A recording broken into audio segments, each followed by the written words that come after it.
ATP, what it do with your boy Clay Rain? I'm back at you guys with another take here.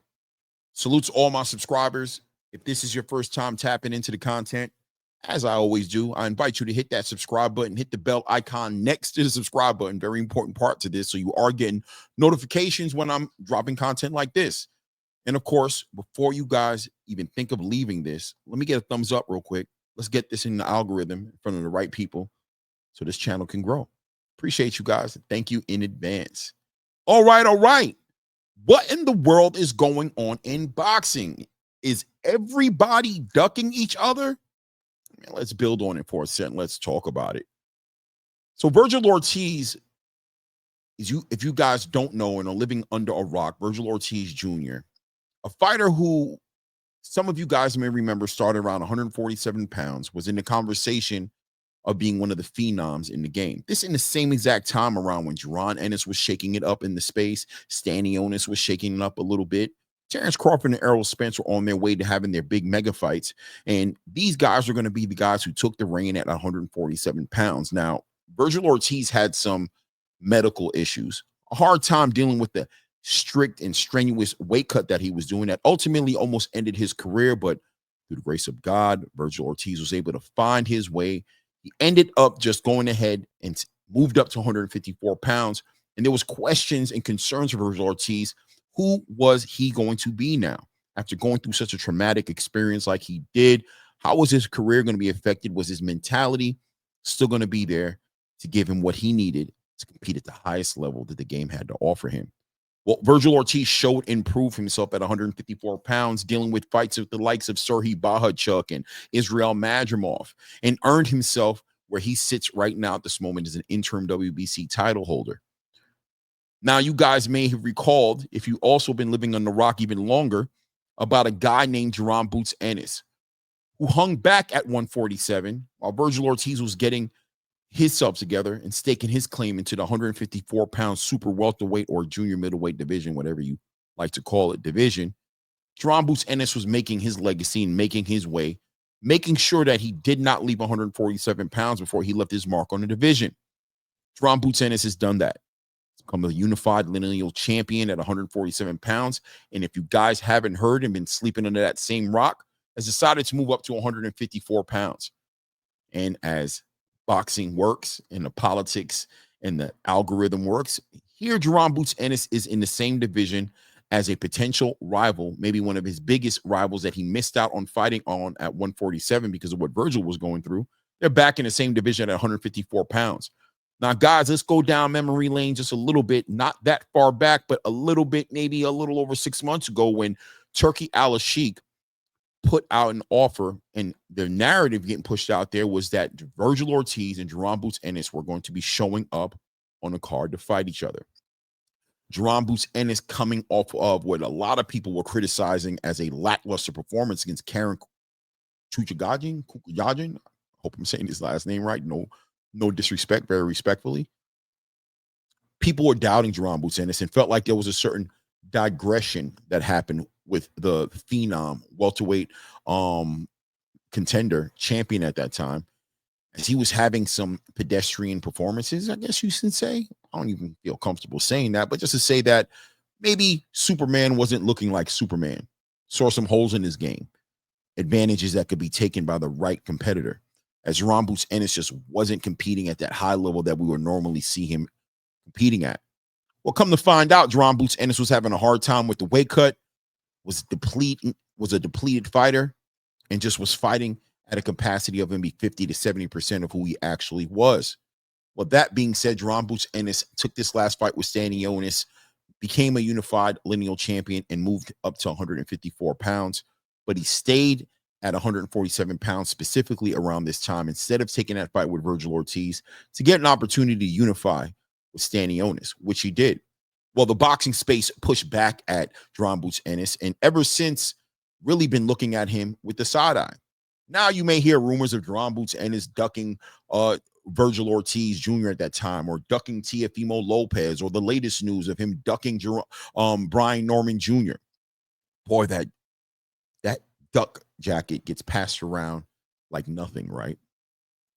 So Jaron Boots Ennis moving up to 154 pounds, naturally being in the same division as this fighter, Vergil Ortiz Jr., that he ducked, puts out an interview with Jamil from YSM. Shout out to Jamil. And basically states, well, I'm here now, and I'm here for all the smoke. So being his first fight that he wanted to get done and get out the way to turn away any type of doubts of who he is and judging his character, he says in an interview that the first thing they did was they looked into fighting Vergil Ortiz Jr. Hear my words, ladies and gentlemen, looked into, right? And I think that word holds a lot of weight. And as I get deeper into this little thing I'm doing here, maybe it'll put some perspective on why I'm emphasizing on looked into. Looking into a fight with Vergil Ortiz Jr., sending his manager, promoter, Eddie Hearn, on a mission to go figure that out as he normally does. And Eddie Hearn comes back and says, listen, Vergil Ortiz Jr. is dealing with a hand injury that he's tending to, rehabilitating it, and Jaron Boots Ennis wanting to be active and be in a fight in August, no later than September, timing doesn't work well with his Vergil Ortiz's rehabilitation, and it doesn't look like that's the fight that's going to be able to be made immediately, although that is the fight that Jaron Ennis wants. Instead, we'll be doing another fight, maybe a tune-up or stay busy fight, and later on down the road, look to make that fight happen. Well, the boxing space goes crazy, as a lot of us tend to do, and a lot of fanatics tend to do, more importantly, jumped on the bandwagon to say that Vergil Ortiz Jr. must clearly be ducking Jaron Ennis.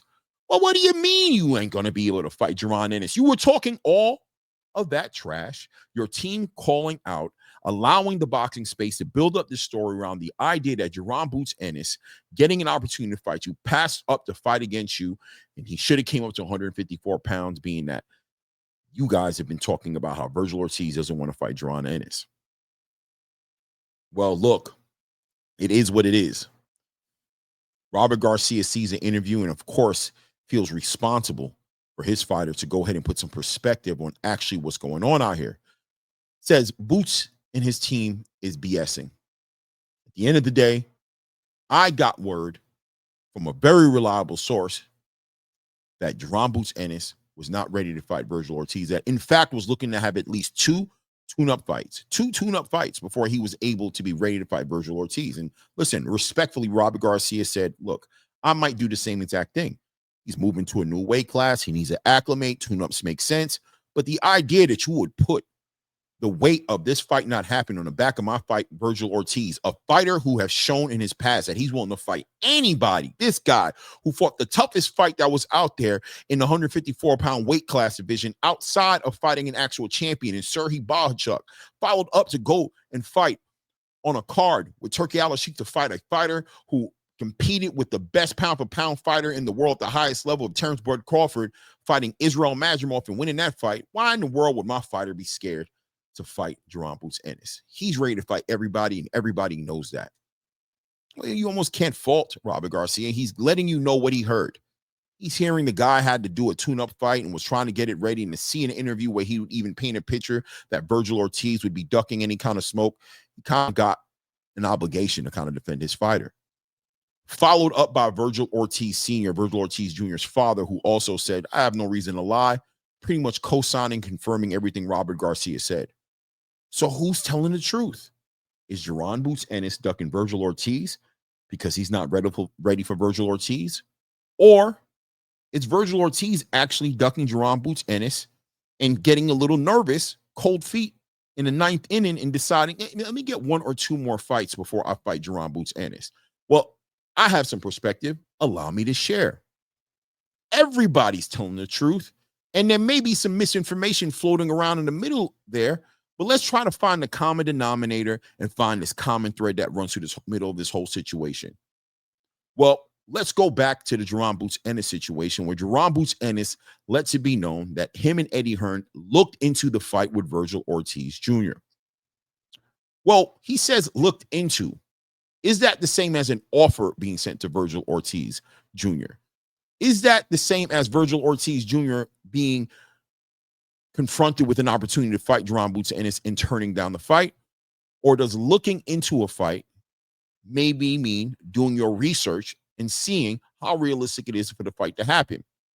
Now, Vergil Ortiz Sr. said something very significant in his Twitter, and he said, everybody Promoters and managers across the space understand that my son, Vergil Ortiz Jr., has a hand injury or hand surgery that he's tending to, and he's being rehabilitated, and he won't be available to fight until September, October. So for the idea that Eddie Hearn would actually send us an offer to fight in August, knowing that my son can't even compete till September, October, is disingenuous within itself. Well, Jaron Ennis and his team didn't say they sent the offer, did they? If we look at what they said, they looked into a fight. And if everybody knows that Vergil Ortiz is had surgery on his hand and being recovered, then I think it would be safe for Eddie Hearn to let Jaron Boots Ennis know that that fight is not available, is not on the table, being that we know Vergil Ortiz Jr. is rehabilitating his hand. So there's truth there. There's truth to the idea that Jaron Boots Ennis and his team looked into what it would take to make a fight with Vergil Ortiz Jr., but there's also truth there that Robert Garcia and Vergil Ortiz Sr. and Jr. can comfortably say that nobody approached us with an offer. There's no way that that happened. Both guys are telling the truth, a miscommunication and and everybody having a hard time processing the actual information that they're getting and putting it together in a way that makes sense. Now let's dial into Robert Garcia's point when he says that he heard from a very reliable source that Jaron Boots Ennis said he wasn't ready to fight Vergil Ortiz and he'd be looking to make 2 tune-up fights before he fights Vergil Ortiz Jr. Number one, we haven't gotten confirmation from Jaron Boots Ennis' side one way or another. We haven't even had any pushback. But I think on face value, if you've watched Jaron Boots Ennis fight in the past, I find it very difficult to wrap my mind around the idea of Jaron Boots Ennis walking away from any potential smoke that was out there, especially if it's attached to a large bag of money, which we know it would be, being that Turki Al-Sheikh has communicated his interest on putting Jaron Boots Ennis and Vergil Ortiz on a headliner of a mega card in November. So what could be the big culprit here? Outside of the Ortiz team lying on Jaron Boots Ennis, there may be a miscommunication of understanding of a conflict of schedules, where Jaron Boots Ennis is trying to be an active fighter and not holding his career for anybody, keeping in mind that he was in a very complicated, messy business transaction that held him inactive in boxing for damn near a year or a little over a year, when he was dealing with Showtime splitting away from boxing, moving away, as Steven Espinoza was managing him at that time and was no longer working with Showtime in a boxing capacity, and also the passing of a manager for Jaron Boots Ennis in Cameron Duncan, may he rest in peace. Dealing with all of those situations and all that legal work and paperwork before he could actively become a fighter, at this point in his career, Jaron Boots Ennis is not stopping the movement of his train for anybody in the space. And if his schedule deems ready for him to be active in August, then that's what he's going to do. And if we understand that Vergil Ortiz is dealing with a rehabilitation to his hand that makes it to where he's not available for August, then there is a little bit of a conflict in the schedule. Now, Vergil Ortiz, on the other hand, dealing with his schedule of planning on being back in the ring around September and October, well, why should he wait for Jaron Boots Ennis at the same exact time? So there's a little bit of a conflict of schedule there. But let's be honest. Money makes the world go round. If Turki Al-Sheikh truly is still interested in putting these guys together in a November card and having them headline, well, for all argument's sake, the opportunity is still there for both these fighters to get involved in it. Now, let's dive in a little bit deeper into the Vergil Ortiz Jr. side of the conversation, as information coming out now that Vergil Ortiz Jr., the current interim WBC champion, and this is relevant, and I state that and emphasize on interim champion to say that Vergil Ortiz Jr. has worked for a minute in the 154-pound weight class division to get to a certain status to earn an opportunity to do the ultimate accomplishment that every boxer, or 9 out of 10 boxers, want to accomplish, which is becoming champion. So right now, as an interim champion, Vergil Ortiz is in the conversation of dealing with the WBC and getting a fight, potentially looking at the winner of Sebastian Fundora and Tim Tszyu to get that winner and get a chance to become champion. Not to say that Jaron Boots Ennis doesn't check all the boxes, but I think there is a difference between getting an opportunity to become a champion and fighting a fight that may be legacy, and more importantly, a fight that the fans really want to see. Can't fight everybody at the same time. On top of that, rumors are circulating through the space that Vergil Ortiz Jr. is also may be in an active negotiation to get a fight lined up with Serhii Bohachuk. Do your due diligence. Last year, Serhii Bohachuk and Vergil Ortiz Jr. had FOTY, Fight of the Year candidate, if not the Fight of the Year. A fight that was so close, people were splitting who they thought won.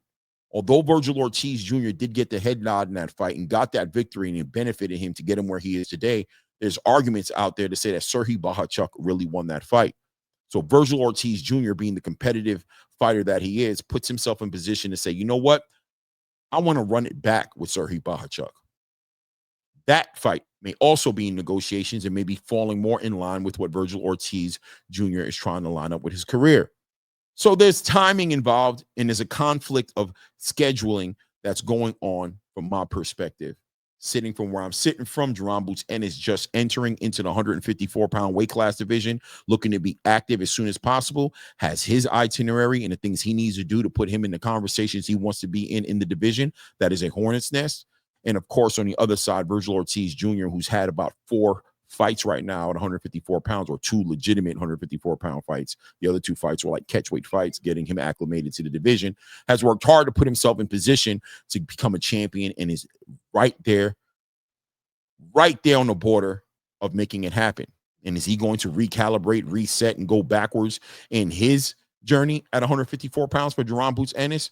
Or will he continue to work at what he's already been working to accomplish that? And is it up to Jaron Boots Ennis to get in the way, get in the conversation, build himself up at 154 pounds, and make this fight make sense for for everybody involved in the conversation to get on the same page? You see, ladies and gentlemen, we get very, very, very comfortable with throwing around the jacket of ducking in boxing, never acknowledging the business, never acknowledging boxers' own personal ambitions and goals on what they want to do with their careers. And we're quick to throw on the jacket of a boxer being potentially scared or worried about fighting another boxer. Here in this particular situation, I think it's clear as day that nobody's ducking anybody. That, in fact, there may be a conflict of schedules, and that with time and with patience, we'll probably see the fights, because the fighters who want to fight each other generally find a way to make it happen. But it is what it is. It's how I see it from where I sit. You guys let me know what you think. Put in the comment section. Is Boots ducking Vergil? Is Vergil ducking Boots? Are they ducking each other? Is Eddie Hearn and Oscar De La Hoya diabolically doing things in the background to stop this fight from happening? Or could it be, is it possible that the timing hasn't aligned right for these fighters to meet with each other yet, but given the right amount of time and patience, every good thing will come to reality, and everything in the dark will come to light if we look deep enough into the information that's in front of us. Let me know what you think in the comment section. It's your boy Rain. Once again, shout out to all my subscribers. If this is your first time tapping into the content, take a moment to go ahead and subscribe to the channel. Hit your bell icon so you are getting alerts when all content like this is dropping. And you know what it is. It's your boy Rain. It's that ATP Combat Media Show. And at this point, until the next one, guys, we out.